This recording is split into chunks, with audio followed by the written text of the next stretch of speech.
안녕하세요. 한국 아트코리아 방송과 김달진이 함께하는 위드 아티스트, 오늘 23번째입니다. 위드 아티스트는 우리 근현대 주요한 작가들을 자료를 중심으로 해서 그의 작품 세계와 그의 삶을 되돌아보는 그런 시간입니다. 오늘 이야기하고 싶은 분은 우리가 일반적으로 천재화가 이렇게 얘기하는 이인성 선생님에 대해서 이야기 나눠보도록 하죠. 이인성 선생님 1912년 대구 태생으로 선전 조선미술전람회에서 연특선을 하면서 천재화가라는 그런 이름을 얻게 됐었죠. 그래서 그분은 살아서 천재 이런 이야기를 들었는데, 안타깝게 1950년 한국전쟁 때 어떠한 총기 오발이라고 해야 될까요? 이런 거에 의해서 그분이 38살에 생을 마감한 어떻게 보면 천재 비운의 화가입니다.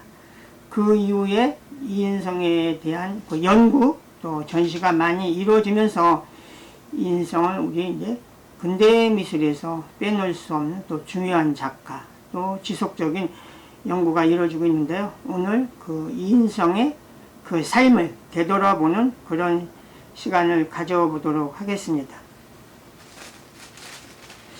이인성하고 관련된 자료로서 저희가 지금 가지고 있는 거는 이게 1948년도 이인성 선생님이 동화 백화점 화랑에서 열렸던 이런 브로셔 정도죠. 그 당시에는 이런 게 칼라 팸플릿은 나오지는 못했고, 그래서 여기에 보면은 출품한 40점의 목록이 쭉 나와 있죠. 여기에 이런 말을 하고 있습니다. 새로운 문명의 창조는 그 나라의 모태일 것이다. 현대적 정신과 신생활의 활동을 더욱 대담하게 구체적으로 말하는 것은 즉 미술이라고 믿는다. 그러니까 미술에 대한 굉장한 힘을 가지고 있었던 거죠. 그분에 대한 여러 자료집은 많이 나와 있는데요. 이인석 작품집, 이게 1972년 무렵에 나왔던 선생님 사후에 이제 본격적으로 선생님의 작품을 모아서 만드는 이런 작품집입니다. 그래서 흑백으로도 이루어졌고, 앞에는 이제 칼라 이런 것이 있는데 70년대 화집이기 때문에 많이 어떤 칼라는 떨어집니다. 그리고 이인성 선생님에 대해서는 본격적인 거는 2000년도 이분의 작고 50주년을 기념으로 해서 호암 갤러리에서 이제 대대적인 이런 전시가 있었었죠. 그래서 그 당시는 삼성 뮤지엄 오브 모던 아트, 그래서 삼성 미술관으로 해서 만들었던 그런 겁니다. 그래서 이제 그 당시에 우리가 많이 알고 있는 이인성의 작품을 망라해서 이런 전시가 이루어졌습니다. 이게 우리가 제일 잘 아는 이인성의 가을 어느 날 이 작품이죠. 이 작품의 어떤 색감이라든지 또 그분이 우리 어떤 향토색 이런 거를 많이 이렇게 작품화했죠. 그래서 이런 그림에서 우리가 쉽게 이인성을 한국의 고갱이다, 어떤 색감이라든지 이런 공통성, 그렇기 때문에 우리가 이 이인성을 일반적으로 그렇게 한국의 고갱이다 이런 이야기를 많이 합니다. 그리고 더 본격적인 거는 2012년에 이인성 탄생 100년에서 국립현대미술관 독수공간에서 대대적인 전시가 이루어졌죠. 그러면서 이인성에 대해서는 어떤 더 본격적인 이런 작품이 또 소개가 되고, 또 거기에 대한 어떤 연구라든지 또 새로운 작품의 어떤 발굴 이런 것들이 이루어지면서 인성에 대한 관심이 점점 높아진 거죠. 그리고 이거는 나중에 이제 삼성문화재단에서 발행한 이인성의 본격적인 최대의 화집이라고 보시면 됩니다. 그래서 이인성의 작품 이런 것들이 뭐 여기에 거의 여기 지금 보여주는 경주의 계곡에서인데요. 거기에 부분적인 작품입니다.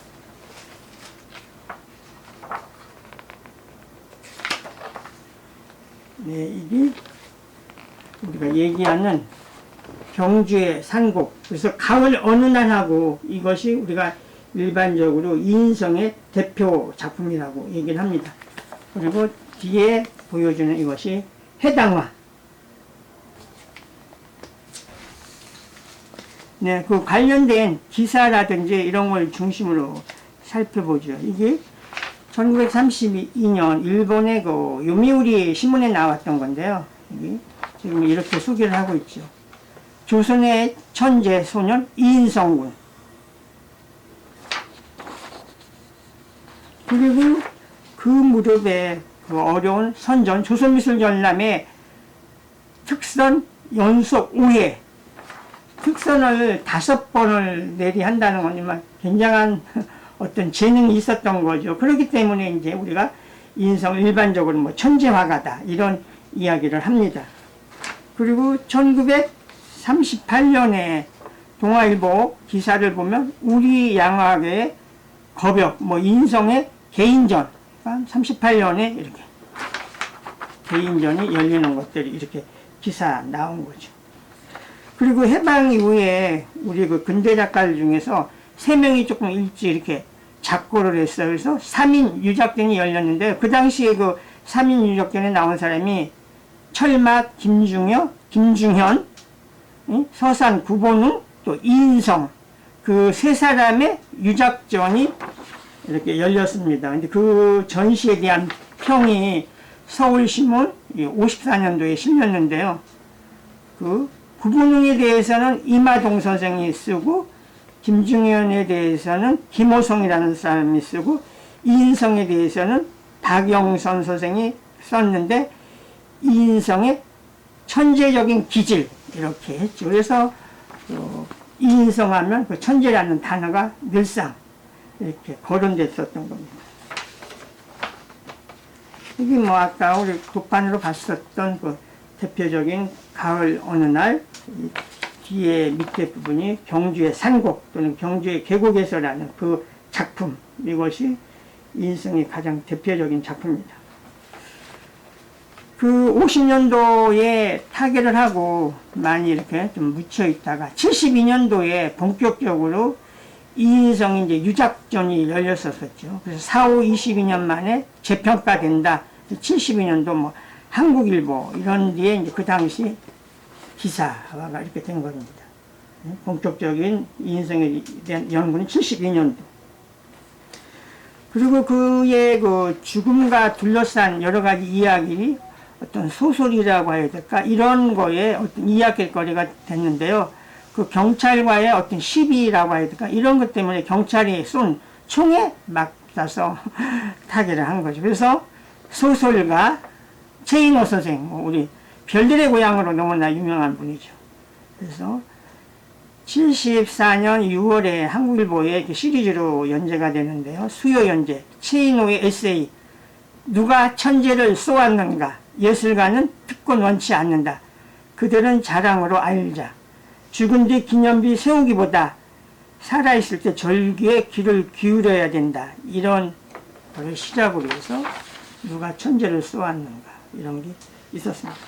그 이후에 이분이 또 대구 태생이기 때문에 대구의 매일신문에서 이인성에 대해서 한 9번에 대한 그 당시 그 시리즈로 쭉 연재가 되면서 이제 이인성에 대한 더 연구가 심도 있게 된 거죠. 그래서 그 당시 쭉 연재됐던 9번의 그 신문 기사. 그래서 그 4번째 연재 보면은 강직한 결백성 죽음까지 대표작은 경주의 뭐 산곡, 신뢰, 한정 이런 작품이다. 뭐 이런 이야기들이 쭉 연재가 됐었습니다.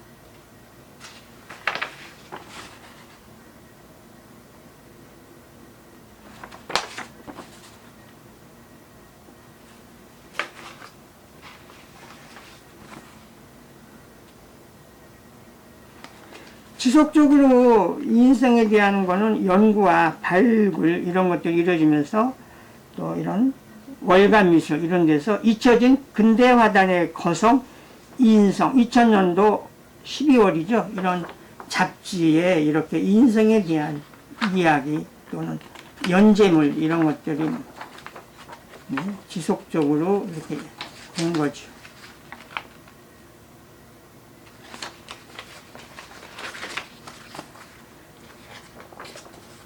여기 보여지는 칸나의 쾌유라는 그림이 국립현대미술관에 수장이 되어 있고요. 여기 이 지금 성당 이것이 지금 대구에 남아 있죠. 근데 이런 것. 또 인성에 대해서는 많은 사람들이 이렇게 글을 쓰고 논문을 발표를 했는데 신수경 씨가 인성에 대한 그 논문을 지속적으로 쓰면서 근대 여명계에 피어난 짧은 불꽃놀이 하면서 또 인성에 대한 이런 것들을 지속적으로 이렇게 소개하고 글을 쓰고 하면서 인성에 대해서 우리가 좀 더 가까워지고 했던 거죠. 네, 이런 거는 굉장히 재미있는 광고 기사인데요. 국립현대미술관이 이인성 전시를 준비하면서 광고를 냈습니다. 이게 조선일보 2012년 그 해가 이인성 탄생 100주년 전시가 열렸던 해죠. 1월 10일자인데요. 거기에 보면 이인성 연구 사료 수집해서 연락 기간이 2011년 12월부터 2012년 2월까지 해서 이인성에 대한 연구 사료를 수집을 한다. 이런 사례가 별로 없었거든요. 국립현대미술관에서 한 작가에 대한 사료 수집을 신문에 이렇게 광고까지 나왔다는 거. 조선일보 광고였었고요. 또 동아일보에 2012년 1월 11일에 보면 이인석 화백 연구사료 수집에서 동아일보에 이렇게 광고가 나왔지. 그 이인성 선생 하면 또 빼놓을 수 없는 사람이 이채원 선생이라고 이여선 선생님의 아들이에요. 이분이 이제 인성 기념사업회를 조직을 해서 잊혀지고 또 이런 아버지에 대한 것을 지속적인 연구라고 해야 될까 이런 걸 만들어가고 있죠. 그래서 역사 뒤안길로 잊혀진 천재화가 아소 이인성 화백 100주년 기념전 작가가 남긴 흔적까지 보여줄 것 해서 장남 이채원 선생님이 지속적으로 이인성에 대한 연구라든지 이런 거를 해나가고 있어서 또 정말 작가는 사후에 얼마만큼 관리를 하고 기술적 연구가 이루어지느냐에 따라서 생전과 또 사후의 평가가 달라지는 거죠. 그래서 작가들은 또 생전도 중요하지만 사후에도 지속적인 연구와 발굴과 학술 이런 것들이 필요합니다. 그래서 이것이 그 당시에 대단한 관심과 센세이션을 일으켰었죠. 그 당시 국립현대미술관 독수궁에서 열렸었던 기사인데요. 국민일보 같은 경우 향토적 서정 한국의 고갱 그래서 천재화가 이인성 탄생 100주년 해고죠. 이런 신문의 문화면을 아주 장식을 했었었죠. 동아일보 100년 전 캔버스의 꿈 그래서 이인성에 대한 평가 이런 것들이 한층 더 높아진 겁니다. 같은 2012년도인데요.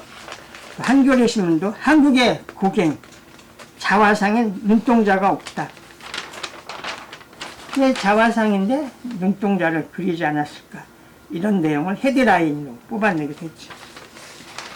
아까 말씀드린 그 아들 이채원 이인선 선생님 기념사업회를 만들어서 지속적으로 해서 이거는 아트 콜로키움 해서 어떤 학술적인 이런 거를 지속적으로 발굴하고 공유하는 거죠. 그래서 이거는 2012년 11월 9일 날 경북대학교에서 있었을 때 그 자료입니다. 이 당시 저도 여기를 참석을 했었는데요. 그래서 지속적으로 이렇게 작가에 대한 것은 연구가 필요합니다. 그리고 그분이 대구 출신이기 때문에 대구와의 어떤 협업이라든지 대구에서 이인성에 대한 관심을 또 불러일으키게 하고 있죠. 그래서 한겨레 신문에 보면 화가 이인성 초등생 시절 집 복원한다. 대구시 2016년에 122제곱미터 고택을 매입해서 4달 복원 용역팀 꾸려 내년에 공사를 한다. 이렇게. 그래서 요즘 그 지방자치제 시대에 그 지역의 어떤 예술가를 다시 끌어올려서 그걸 세우면서 또 그 지역의 대표적인 예술가로 자리매김하는 것, 이런 것도 가장 최근에 그 가장 지방자치제에서 경쟁 또 서로 이렇게 하면서 이런 것들을 끌어올리고 있죠. 그분에 대한 연구는 한국에서뿐만 아니라 또 일본에 있는 이런 관심 있는 사람들이 많아가지고요. 이와토 누보라는 이런 일본 사람이 또 지속적으로 이인성에 대한 연구를 해서 이렇게 자료집을 지금 펴내고 있습니다. 이게 그 탄생 105주년과 관련돼서 이렇게 2016년에 나온 그런 자료고요. 이것이 이인성과 그의 자료집 2. 그리고 이건 2017년에 나온 거예요. 탄생 110주년을 향해서 또다시 이런 자료를 준비를 하고 있는 거죠. 그래서 지속적인 이런 연구, 또 그분의 일본에서의 활동, 이런 거를 또 일본에서 찾아내고 그러는 거죠. 또 백낙천이라는 그 이인성 아트센터에 있는 분이 이인성 일본이 해서 2017년에 조사 보고서 이런 거를 만들어내는 거죠. 그래서 작가에 대한 연구가 끊임없이 이루어져 가고 또 이런 거를 통해서 이인성이라는 작가가 우리 미술사에 더 확실한 자리매김을 하는 거죠. 그래서 이인성에 대한 자료를 살펴봤고요. 그냥 이인성이가 뭐 우리에게 천재화가다, 요절화가다 이런 거를 떠나서 이인성에 대한 연구를 거듭해서 이인성에 대한 새로운 면모를 찾아내고 또 이인성을 우리 미술사에서 한 단계 끌어올리는 이런 준비들이 필요합니다.